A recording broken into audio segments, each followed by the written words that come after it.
So a key component to a Lomi Lomi and Hawaiian massage is going to be an abdominal massage. They really believe that for optimal health, your intestines and everything had to be functioning properly, and also a good way to clear things out and kind of give you this nice feeling of rejuvenation. To do the draping for it, Kate can have her arms outside of the sheets.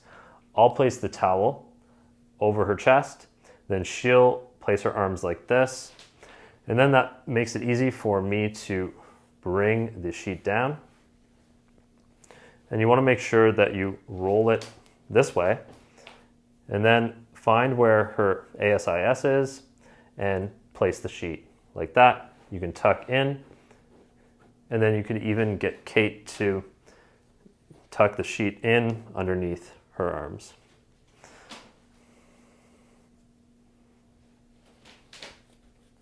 For the abdominal massage, you want to really approach the abdomen with a lot of ease and grace. So I'm going to allow her to take some nice deep breaths in and out. I'm going to kind of float my hand over the area. You're going to set your intention and then slowly drop your hand onto the skin as she's breathing into my hand. Now, once you've dropped down, you can feel that the client's nice and relaxed. You can take the tissue and just pull down a bit from the midline, from the xiphoid process, down. Once again, quite gentle to start, and we're pulling down from the xiphoid process. Then we're going to do the sun and moon technique. So we're going to go up the ascending colon, across the transverse, and down the descending colon. Nice and gentle to start. And this is great for anybody who has constipation. And you're just working in a nice circular motion, working up the ascending, down the transverse, and then down the descending colon. And you could do that just warming up everything in the area.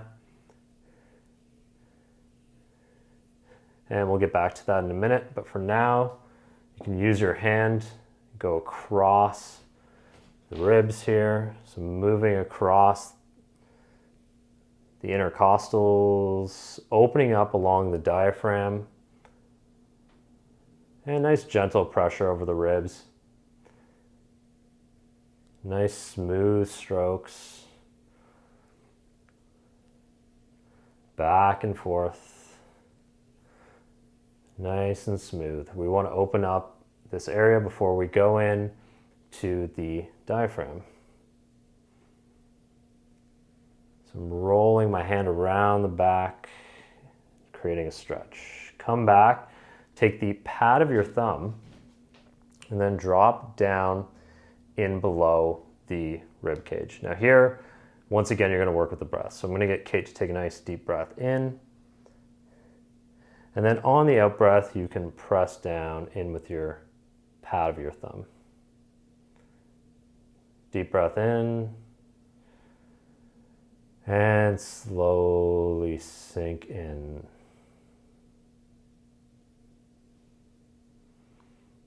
And I can feel myself slowly sinking into the tissue here. You can reinforce your thumb like this, just hovering over the skin of the abdomen. And this is a nice, comfortable way to get into the diaphragm. When in doubt, treat the diaphragm. It has a very strong connection to the pelvic floor. It moves in a sling with the organs. And also trigger points in this area can relate into the pecs and also up into the shoulders. So if someone has rounded forward shoulders or shoulders hiked up towards their ears, doing this maneuver can really help. It's a patient maneuver, so you might have to stick there for a little while as you sink into the tissue. You can then do some nice little oscillations back and forth as you're there. So you're going to slowly come out of that move as she is on the out breath, and then work across the abdomen.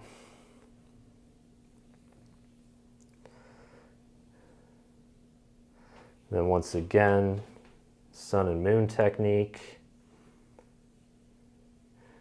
You can even do just a little bit of a drag of the fingers down the descending colon, feeling for any adhesions. Perhaps there might be scar tissue somewhere. If that's the case, then you could do a nice little stretch like that down the descending colon. So you're just taking your finger pads, sinking in a bit, and going like that. You can even go across the abdomen. Find the descending colon once again, the abdominals, and stretch. So bring your hands across, sink in, and then stretch down.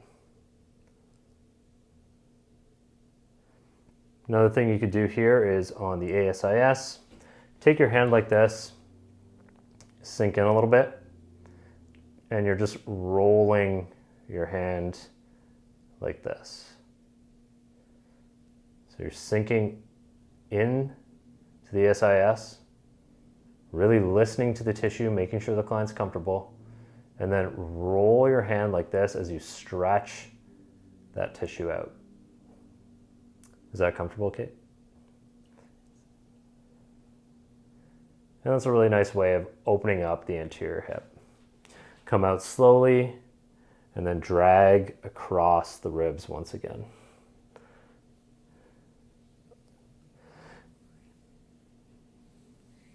Now we're going to work the other side. Okay, so now we're on the other side, and similarly you can drag across the ribs here, opening up everything around the diaphragm before we get into it. So you're coming across, lifting up. This feels really nice for the low back.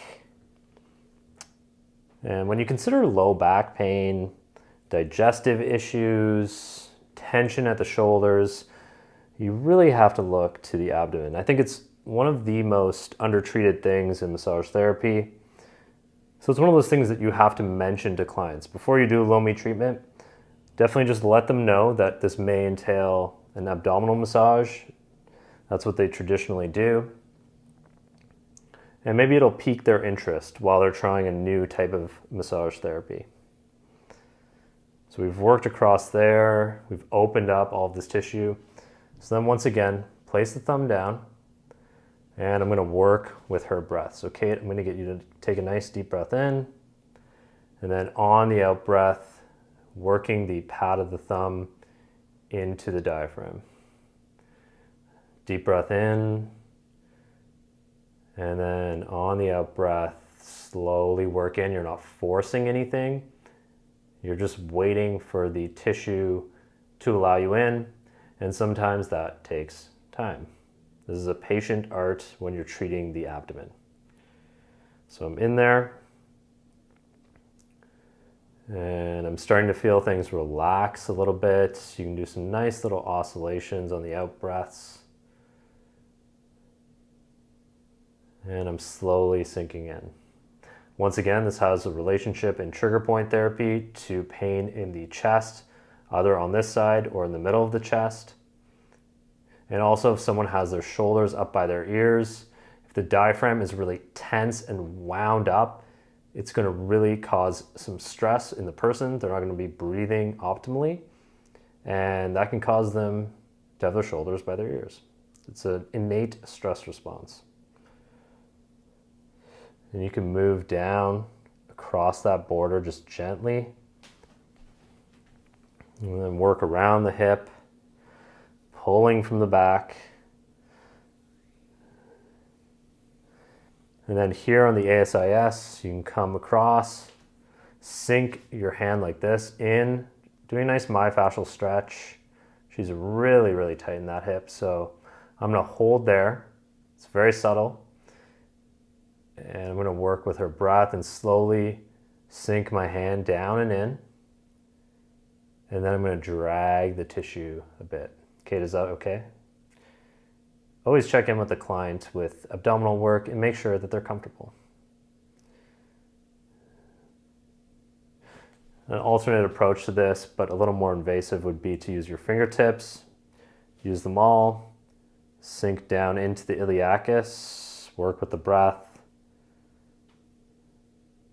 and then slowly drag across.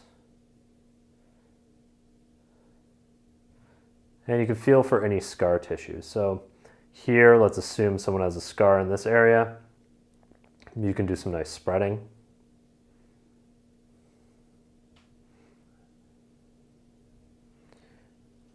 Another thing you could do here is to work on the common bile duct. A lot of times people will get stuck here, so it's nice to get some movement in that area. So you can just do a thumb down this area. And if you notice that someone has inflammation in their gallbladder, it's probably going to be around here. So if you're working down the common bile duct, you're working down this area and you feel any inflammation, maybe the client will notice that they're quite sensitive. So once again, just a nice gentle touch, dragging down towards the belly button. And that's going to help clear those ducts. That feels really nice. And then to finish, you can do, once again, some movements across the ascending, transverse, descending colon. Ascending, transverse, descending colon. So to end the abdominal massage, I'll just place my hand over the abdomen and I'll connect with the client's breath once again, and just a nice soft exit from this very sensitive area. I'll slowly lift my hand off and away.